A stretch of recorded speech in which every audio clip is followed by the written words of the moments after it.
ಶಿವನಿಗೆ ಅರ್ಪಿಸೋ ಒಂದು ಮಣ್ಣಿನ ಗೊಂಬೆಯಲ್ಲಿದೆ ನಿಮ್ಮ ಜೀವನದ ಎಲ್ಲ ಸಮಸ್ಯೆಗಳಿಗೂ ಪರಿಹಾರ.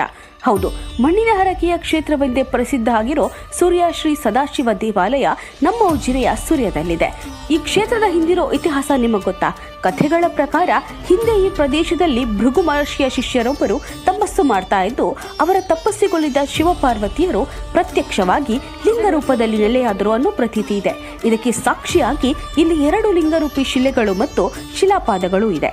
ಮಹರ್ಷಿಗಳ ತಪೋಭೂಮಿಯಾಗಿದ್ದ ದೇವರುಳಿದ ಪುಣ್ಯಕ್ಷೇತ್ರ ಕಾಲಾಂತರದಲ್ಲಿ ಅರಣ್ಯದಿಂದ ಸುತ್ತುವರೆದಿತ್ತು.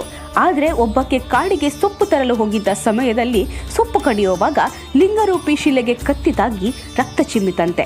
ಆಗ ಗಾಬರಿಗೊಂಡ ಆಕೆ ತನ್ನ ಮಗನಿಗೆ ಓ ಸೂರ್ಯ ಎಂದು ಕರೀತಾಳೆ. ಹಾಗೂ ಇದಾದ ನಂತರ ಈ ಕ್ಷೇತ್ರ ಊರಿನ ಮುಖ್ಯಸ್ಥರ ಗಮನಕ್ಕೆ ಬಂದು ದೇವಾಲಯ ನಿರ್ಮಾಣ ಆಯಿತು. ಹಾಗೆ ಅದೇ ಹೆಸರಿನಿಂದ ಕರೆಯಲಾಯಿತು ಎಂಬುದು ಪ್ರತೀತಿ.